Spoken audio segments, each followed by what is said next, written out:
El Señor esté con ustedes. Y con tu espíritu. Lectura del Santo Evangelio según San Mateo. Gloria a ti, Señor. En aquel tiempo, mientras Jesús hablaba, se le acercó un jefe de la sinagoga. Se postró ante él y le dijo: Señor, mi hija acaba de morir, pero ven tú a imponerle las manos y volverá a vivir. Jesús se levantó y lo siguió, acompañado de sus discípulos. Entonces una mujer que padecía flujo de sangre desde hacía 12 años se le acercó por detrás y le tocó la orilla del manto, pues pensaba: con solo tocar su manto me curaré. Jesús, volviéndose, la miró y le dijo: Hija, ten confianza, tu fe te ha curado. Y en aquel mismo instante quedó curada la mujer. Cuando llegó a la casa del jefe de la sinagoga, vio Jesús a los flautistas y el tumulto de la gente, y les dijo: Retírense de aquí, la niña no está muerta, está dormida. Y todos se burlaron de él. En cuanto hicieron salir a la gente, entró Jesús, tomó a la niña de la mano y ésta se levantó. La noticia se difundió por toda aquella región. Palabra del Señor. Gloria a ti, Señor Jesús. Jesús, muy de mañana, se encuentra ya en torno a la multitud. Apenas se amanece y la gente lo está esperando. La gente quiere escuchar la palabra de Dios. En este pasaje encontramos dos milagros, dos manifestaciones del amor, del poder de Dios. De seguro que hubo muchísimos más acontecimientos. Primeramente nos habla acerca de un jefe de una sinagoga. Dice que se acercó y se postró ante él para pedir la resurrección de su hija. Le dice: Señor, mi hija acaba de morir, pero ven tú a imponerle la mano y volverá a vivir. Este hombre, un jefe de una sinagoga, el pueblo judío pues no lo acogió, no lo recibió. Los escribas, los fariseos, de alguna forma fueron oposición, fueron un obstáculo. Aquí encontramos a un jefe de una sinagoga que se estaba exponiendo pues al rechazo. Podría desacreditarse por simpatizar con la persona de Jesús, pero no le importa.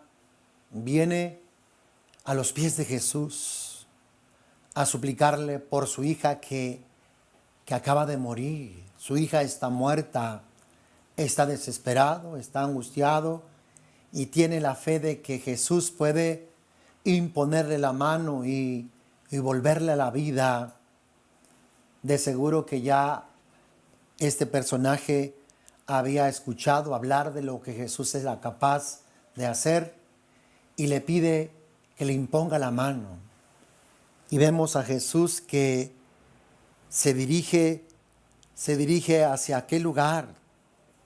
Dice: Jesús se levantó y lo siguió, acompañado de sus discípulos. Jesús sí se dirigió a la casa de aquel jefe de la sinagoga.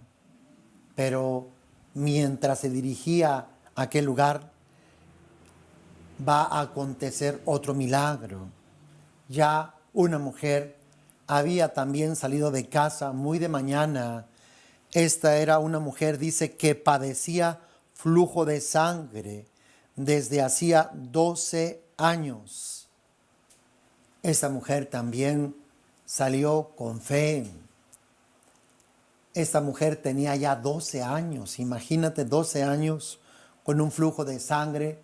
Esta mujer también ya estaba para morir. Estaba realmente y gravemente enferma. Ella también se decía, según los paralelos, que si tocaba la orla del manto de Jesús, ella quedaría curada, quedaría sanada. Ella tenía que faltar algunas normas, algunas reglas. Padecía flujo de sangre. Tenía que mantenerse al margen de la gente. Además era mujer, no podía acercarse y tocar la orla del manto de Jesús. Contaminaba a los demás, así se entendía, así se creía. Además estaba gravemente enferma, desnutrida. Muy difícilmente podría llegar a alcanzar a tocar la orla del manto de Jesús cuando Jesús se encontraba rodeado de una multitud. Pero esta mujer va a vencer todos y cada uno de esos obstáculos. Hermanos, cuando nos propongamos alcanzar una gracia, un milagro de parte de Dios, de seguro que va a haber muchos obstáculos para que no alcances nada, para que te retractes y para que digas no se puede, es muy difícil, es imposible y no alcances aquella gracia que Dios tiene para ti. Tanto el jefe de la sinagoga tuvo que vencer obstáculos como esta mujer, y todo aquel que quiera alcanzar, Jesús mismo nos dice que entremos por el camino, por la puerta angosta, que vayamos por el camino estrecho. No es fácil, son pocos los que entran por la puerta angosta y caminan por el camino estrecho.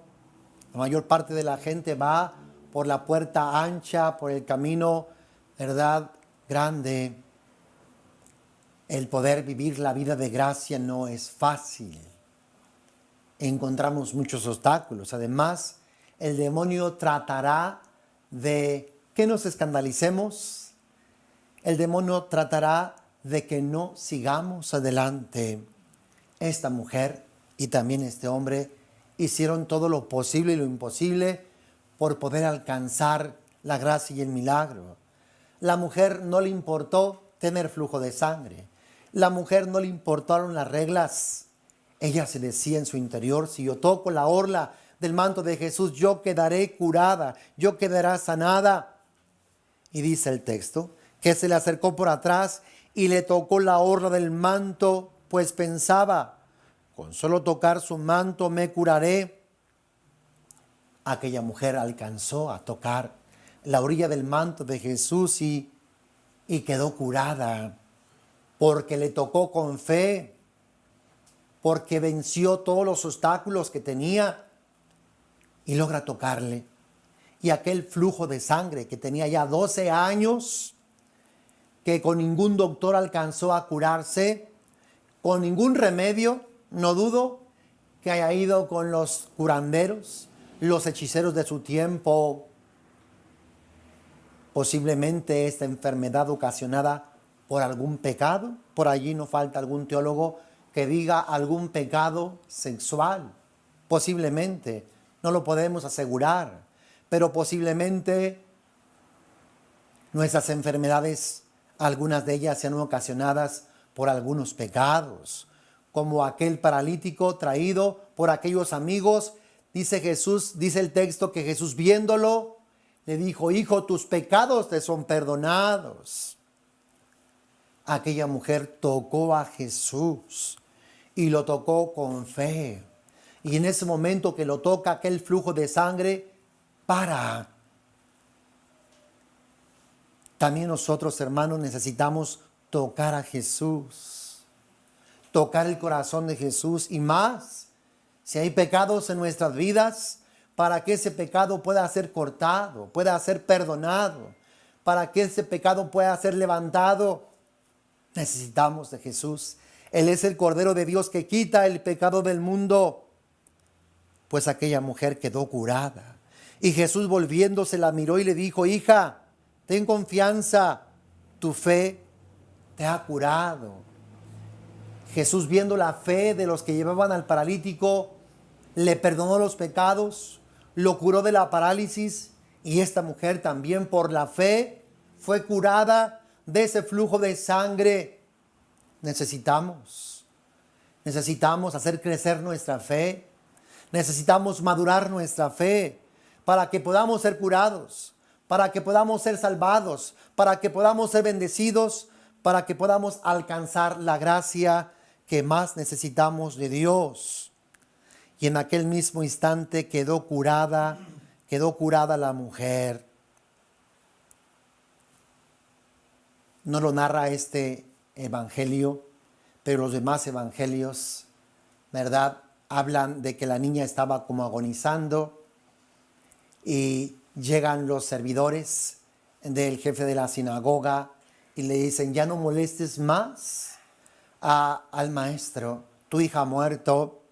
En este evangelio dice que la hija ya está muerta, así es que Jesús sigue el camino hacia la casa del jefe de la sinagoga. La niña está muerta. Jesús llega, ya la están velando, tal vez tuvieron que caminar alguna distancia larga. Vio Jesús a los flautistas y el tumulto de la gente y les dijo: retírense de aquí, la niña no está muerta, está dormida. Y todos se burlaban de él. También, como en la resurrección de Lázaro, Jesús dice que Lázaro duerme. Jesús va a realizar el milagro, porque Él es la resurrección y la vida. Pero Jesús tiene que limpiar el ambiente. Toda aquella gente está ahí llorando, está con alaridos, con llantos, con música fúnebre y demás. Dice: en cuanto hicieron salir a la gente, entró Jesús, tomó a la niña de la mano y ésta se levantó, y la noticia se difundió por toda aquella región. Jesús, hermanos, Jesús está vivo. Él es la resurrección de la vida, lo mismo que Él hizo hace 2000 años. Como lo narran los evangelios, Jesús lo sigue haciendo. Si somos capaces de creer, como le dice a la mujer: tu fe te ha curado. Si somos capaces de creer, si somos capaces de conectarnos y vincularnos con Jesús, de seguro que Jesús también podrá resucitarnos. Jesús también podrá curarnos. Jesús también podrá bendecirnos. Jesús también podrá obrar todas aquellas gracias que cada uno esté necesitando. Pero hemos de crecer en la fe, hemos de madurar en la fe, en vías de poder alcanzar todas aquellas gracias que Jesús tiene para cada uno de nosotros. Habrá milagros que sucedan inmediatamente, sin ningún obstáculo, sin ninguna dificultad. Pero habrá otros milagros que tendremos que luchar, que tenemos que esforzarnos, que tenemos que vencer obstáculo tras obstáculo para poder alcanzar la gracia que Dios tiene para cada uno de nosotros. Es un misterio, es un misterio. Hemos de perseverar. El que persevera alcanza. El que confía en Dios no será defraudado. Lo más seguro es que pueda alcanzar todas aquellas gracias que Dios tiene para cada uno de nosotros. El texto nos narra estas dos intervenciones de Dios: la curación de esta mujer de flujo de sangre y la resurrección de la hija de este jefe de la sinagoga. Narra solamente dos, pero de seguro que Jesús siempre hacía muchísimos milagros. Dios bendecía a toda la gente, la curaba, la liberaba, la bendecía. Todos quedaban llenos de la gracia de Dios. Le pedimos a Dios que también nos bendiga a nosotros, que nos haga crecer en la fe, que aumente nuestra fe y que derrame toda clase de gracias que podamos estar necesitando. Hermano, que Dios bendiga tu vida. Continuamos con nuestra celebración.